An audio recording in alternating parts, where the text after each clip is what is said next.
Commencement, not the end, but the beginning of a new journey, one that can start anytime in life. Never too late. Matthew Alcantara walked across this stage in 2019, a proud graduate of the Monrovia Community Adult School. He says returning to education saved his life after serving in the U.S. Marine Corps and struggling as an accountant. One day I was just so stressed out I just collapsed. And I woke up at City of Hope Hospital and I was wired up to a bed. I've never been so scared in my life. A lifeline ultimately landed him in a different hospital, helping other people, working as a pharmacy technician. Matthew went to America's Job Center of California. They have veteran funds. They said, hey, you should go get trained. John Russell, assistant principal at the Monrovia Community Adult School, remembers when veteran advocates led Matthew to their doorstep. It was beautiful because it didn't cost me anything. They just told me I needed to pass the class. I was like, no, I'm not just going to pass this class. I'm going to be the best. Executive Director Flint Fertig credits John with being the best at stretching school funding. Super critical. They're able to enroll more than 200 students cost-free every year. Would you be able to do it without this funding? No.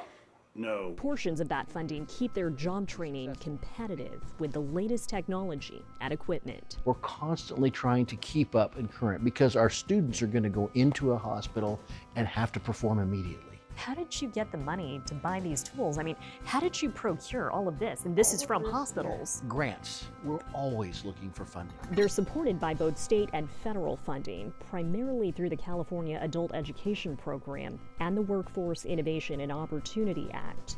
But John says demand for adult education is up in California, and government funding doesn't reflect that. While we're receiving them this year, there's certain parts of those funds that are potentially not being provided to us, and next year they might go away entirely. Success stories like this one are often their best advocate.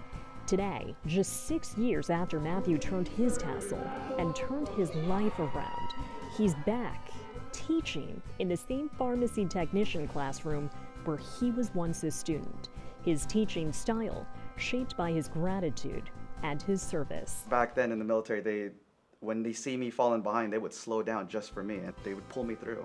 It's the same thing in this classroom where sometimes the older ones are already throwing me excuses. I'm too old for this, I can't do this. This is where it comes in, where I'm just like, you need to remember why you signed up for this class. Thank you for what you do. Thank you for your service. And my final question for you, what is your message to anybody listening who might want to come back to school, who might be considering a journey like the one that you took?